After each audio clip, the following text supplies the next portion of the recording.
नमस्कार, जय सियाराम, राधे राधे।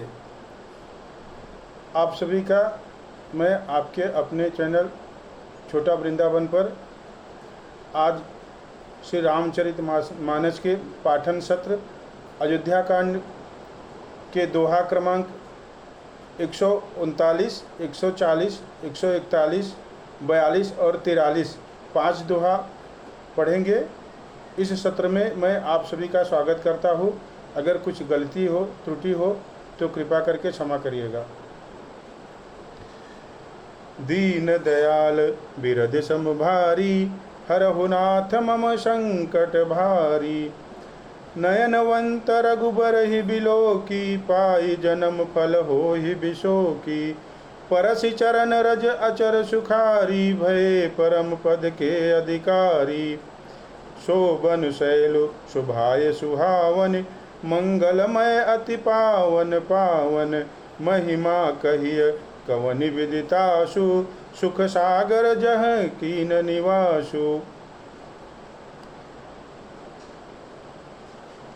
अर्थात आँखों वाले जीव श्री रामचंद्र जी को देखकर जन्म का फल पाकर शोक रहित हो जाते हैं और अचर पर्वत, वृक्ष, भूमि, नदी आदि भगवान की चरण रज का स्पर्श पाकर सुखी होते हैं। यो सभी परम पद मोक्ष के अधिकारी हो गए। वह वन और पर्वत स्वाभाविक ही सुंदर, मंगलमय और अत्यंत पवित्रों को भी पवित्र करने वाला है। उसकी महिमा किस प्रकार कही जाए, जहाँ सुख के समुद्र श्री राम जी ने निवास किया है। पय पयोदितज अवध बिहाई, जह सिय लखनु राम रहे आई। कही न सकही सुषमा जसिकानन, जो शत सहस होई सहसानन। अर्थात क्षीर सागर को त्याग कर और अयोध्या को छोड़कर जहाँ सीता जी, लक्ष्मण जी और श्री रामचंद्र जी आकर रहे, उस वन की शोभा कैसे वर्णित जाए। उसको हजार मुख वाले जो लाख शेष जी हो तो वे भी नहीं कह सकते। सो मैं बरनी कहु विधि के ही, डाबर कमठ की मंदर ले ही। से वही लखनु करम मन बानी, जाई न सीलु सनेहु बखानी। उसे भला मैं किस प्रकार से वर्णन करके कह सकता हूँ। कहीं पोखरे का क्षुद्र कछुआ भी मंदराचल उठा सकता है। लक्ष्मण जी मन, वचन और कर्म से श्री रामचंद्र जी की सेवा करते हैं। उनके शील और स्नेह का वर्णन नहीं किया जा सकता। दीन दयाल बिरद सम भारी, हरहु नाथ मम संकट भारी। छिन छुन लखि सिय राम पद, जानिया पुपर नेहु। करत न सपनेहु लखन चितु, बंधु मातु पितु गेहु। दीन दयाल बिरद सम भारी, हरहु नाथ मम संकट भारी। क्षण क्षण पर श्री राम जी के चरणों को देखकर, अपने ऊपर उनका स्नेह जानकर लक्ष्मण जी स्वप्न में भी भाइयों, माता पिता और घर की याद नहीं करते।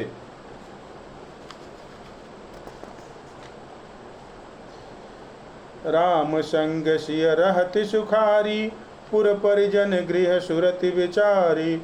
छिन छुनि पिय विदु बदनु निहारी, प्रमुदित मनहु चकोर कुमारी।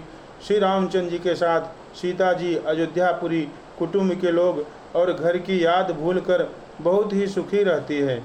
क्षण क्षण पर पति श्री रामचंद्र जी के चंद्रमा के समान मुख को देखकर वे वैसे ही परम प्रसन्न रहती है जैसे चकोर कुमारी चकोरी चंद्रमा को देखकर। नाह नेहु नित बढ़त बिलोकी, हर्षित रहति दिवस जिमिको की। श्रिय मनु राम चरण अनुरागा, अवध सहस सम बनु प्रिय लागा। स्वामी का प्रेम अपने प्रति नित्य बढ़ता हुआ देखकर सीता जी ऐसे हर्षित रहती है जैसे दिन में चकवी। सीता जी का मन श्री रामचंद्र जी के चरणों में अनुरक्त है, इससे उनको वन हजारों अवध के समान प्रिय लगता है। पर न कुटी प्रिय प्रियतम संगा, प्रिय परिवार कुरंग विहंगा। सासु ससुर सम मुनित्य मुनिवर, असनु अमीय सम कंद मूल पर। प्रियतम श्री रामचंद्र जी के साथ पर्णकुटी प्यारी लगती है। मृग और पक्षी प्यारे कुटुंबियों के समान लगते हैं। मुनियों की स्त्रियां सास के समान, श्रेष्ठ मुनि ससुर के समान, और कंद मूल फलों का आहार उनको अमृत के समान लगता है। नाथ साथ साथ री सुहाई, मयन शयन शय सम सुखदाई, लोकप होहि बिलोकत जासु, तेहि के मोहि सक विषय विलासु। स्वामी के साथ सुंदर साथरी कुश और पत्तों की सेज सैकड़ों कामदेव की सेजों के समान सुख देने वाली है, जिनके कृपा पूर्वक देखने मात्र से जीव लोकपाल हो जाते हैं, उनको कहीं भोग विलास मोहित कर सकते हैं। दीन दयाल बिरद सम भारी, हरहु नाथ मम संकट भारी, सुमिरत रामहि तजय जन, तृण सम विषय बिलासु।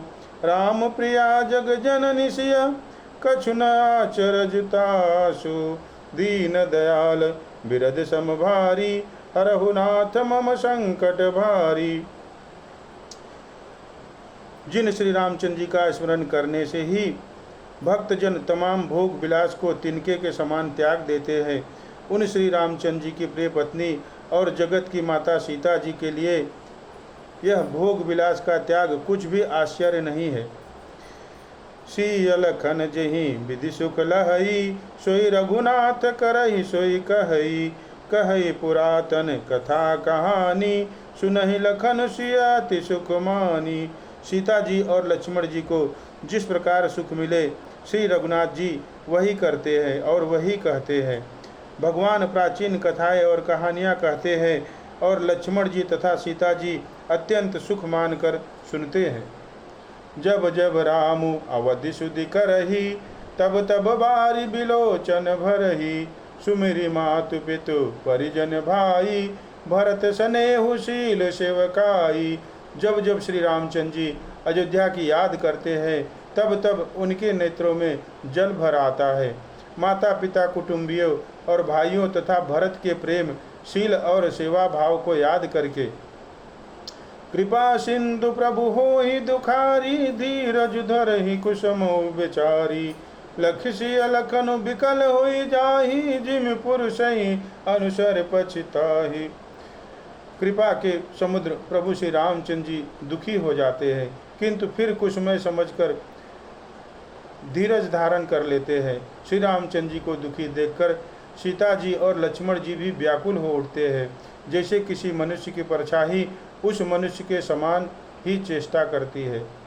प्रिया बंधु गति लखि रघुनंदन, धीर कृपाल भगत उर चंदन, लगे कहन कछु कथा पुनीता, सुनि सुख लहई लखनु हरु सीता।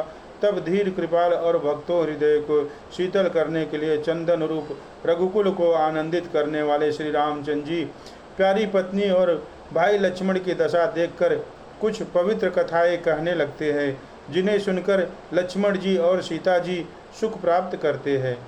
दीन दयाल बिरद सम भारी, हरहु नाथ मम संकट भारी, राम लखन सीता सहित सोहत परन निकेत, जिमि बासव बस अमरपुर सची जयंत समेत।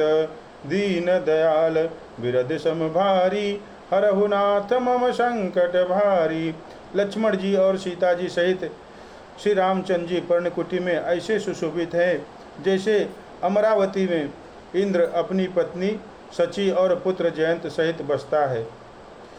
जुग वही प्रभु सिय लख नहीं कैसे, पलक बिलोचन गोलक जैसे, से वही लखनु सिय रघुबर ही, जिम अविवेकी पुरुष शरीर ही। प्रभु श्री रामचंद्र जी सीता और लक्ष्मण जी कैसे संभाल रखते हैं, जैसे पल के नेत्रों के गोलों की।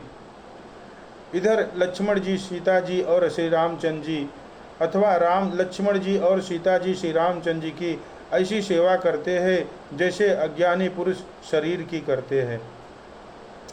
एहि विधि प्रभु बन बसहि सुखारी, खग मृग सुर तापस हितकारी, कहेहु राम बन गवन सुहावा, सुनहु सुमंत्र अवध जिमि आवा। पक्षी, पशु, देवता और तपस्वियों के हितकारी प्रभु इस प्रकार सुखपूर्वक वन में निवास करते हैं। तुलसीदास जी कहते हैं, मैंने श्री रामचंद्र जी का सुंदर वनगमन कहा। अब जिस तरह सुमंत्र अयोध्या में आए वह कथा सुनो।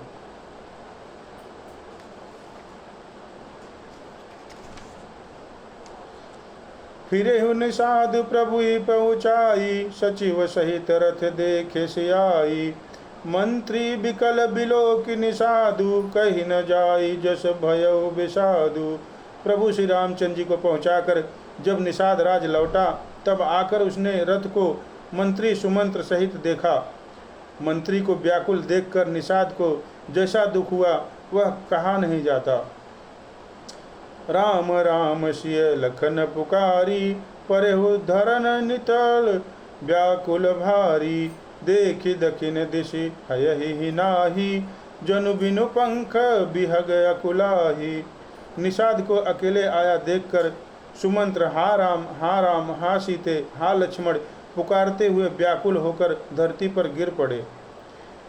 रथ के घोड़े दक्षिण दिशा की ओर जिधर श्री रामचंद्र जी गए थे उधर देख देख कर हिननाते हैं, मानो बिना पंख के पक्षी व्याकुल हो रहे हो। दीन दयाल बिरद सम भारी, हरहु नाथ मम संकट भारी। नहीं तृण चरहि न पियहि जलु, मोचहि लोचन बारी। व्याकुल भय निषाद सब, रघुबर बाजी निहारी। दीन दयाल बिरद सम भारी, हरहु नाथ मम संकट भारी। वे न तो घास चरते हैं न पानी पीते हैं, केवल आंखों से जल बहा रहे हैं। श्री रामचंद्र जी के घोड़ों की इस दशा को देखकर सब निषाद व्याकुल हो गए। धर धीरज तब कहि निषादु, अब सुमंत्र परिहरहु विषादु।